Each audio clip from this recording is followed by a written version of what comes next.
프랑스의 극작가 앙드레 지드가 쓴 돌아온 탕자라는 작품이 있습니다. 누가복음 15장에 나오는 비유를 소재로 한 작품입니다. 그 작품의 초점은 탕자가 돌아온 그 다음 날에 맞추고 있습니다. 탕자가 돌아온 날에는 잔치를 열지만 그 다음 날에도 잔치를 열 수는 없는 것입니다. 감동과 은혜, 그것은 첫날에 다 경험을 했지만 다음 날이 되었습니다. 그 다음 날은 아마 탕자가 자기의 형의 눈치를 볼 수밖에 없었을 것입니다. 첫날은 잔치를 열었지만 다음 날도 잔치를 열 수는 없다는 얘기입니다. 율법적인 요소가 불가피하다는 것입니다.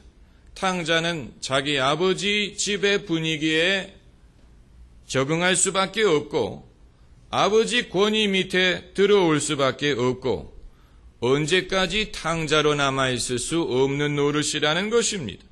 그리고 형님의 눈치를 봐야 됩니다. 그러다 보면 율법적인 요소가 불가피하다, 이런 내용을 담고 있습니다. 여러분, 거기에도 일리가 있습니다. 우리가 언제까지 죄인을 용서하시는 주님의 은혜만을 놀라워할 수 있겠습니까?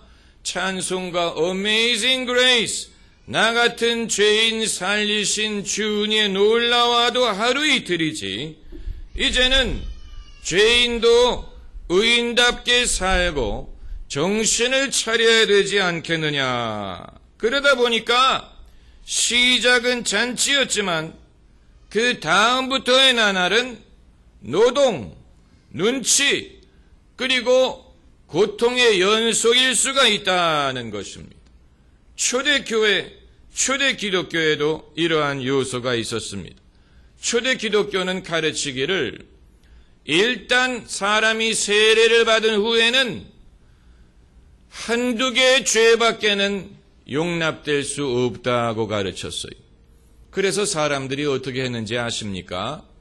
세례받는 것을 최대한으로 늦췄습니다.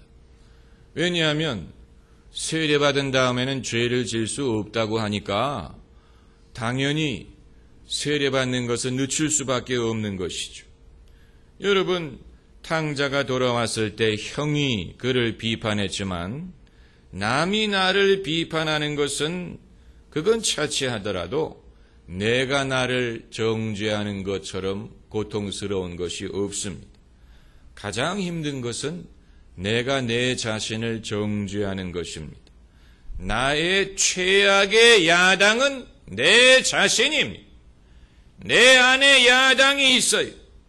내 안에 비판적인 목소리가 있는 것입니다. 내가 나를 비판하는 것이 가장 고통스럽습니다. 내가 비판하는 목소리는 말하기를 너는 그래 놓고서도 너를 그리스도인이라고 부르느냐? 너는 그래 놓고서 변화됐다고 말하느냐? 부질없는 일이다. 소용없는 일이다. 너는 여전히 죄인이다. 어디서 많이 들어본 목소리 같지 않습니까? 마틴 루터가 살던 집에를 가보면 아직도 병에 잉크병이 깨진 자국이 있다고 합니다. 저녁에 마틴 루터가 홀로 있을 때 마귀가 그에게 나타나서 그를 참소했다고 합니다. 그래서 마틴 루터가 잉크병을 던졌어요. 그게 깨진 자국이 지금까지 남아있다고 하는데, 여러분, 마귀가 우리를 참소할 때 잉크병을 던지지 말고 하나님의 말씀을 던져야 됩니다. 하나님의 말씀 이외에는 마귀에 대적하는 것을 우리가 쫓아낼 길이 없어요. 우리는 요한 웨슬리, 마틴 루터 같은 사람의 회심 이야기를 듣고 알고 있습니다마는 저는 그것이 그들의 첫 회심이었다고는 생각하지 않습니다. 회심 이후의 회심이었다고 생각합니다. 왜냐하면 그들은 이미 그리스도인이었기 때문에 그렇습니다. 이미 그리스도인이었습니다. 적어도 마틴 루터가 씨름했던 것은 불신자로서의 죄의 문제가 아니고 그리스도인으로서의 죄의 문제였습니다. 그가 그리스도인답게 살지 못하는 문제에 대하여 그는 고민했습니다. 그의 죄의식은 그리스도인이 된 다음의 죄의식이었습니다. 불신자만 회심해야 되는 것이 아닙니다. 이미 믿는 사람도 회심을 해야 될 필요가 있습니다. 왜냐하면 죄는 다 똑같은 죄이기 때문에 그렇습니다.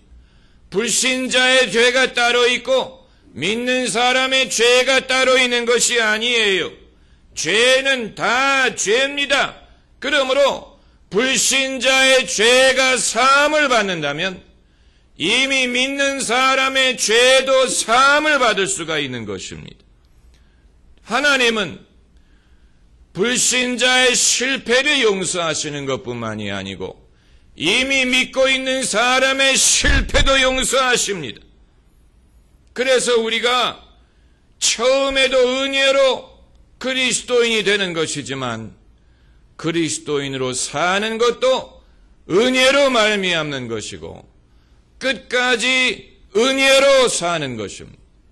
오늘 본문 말씀에 성령으로 시작했다가 육체로 마치겠느냐, 이 말은 은혜로 시작했다가 율법으로 마칠 수 없다는 얘기입니다.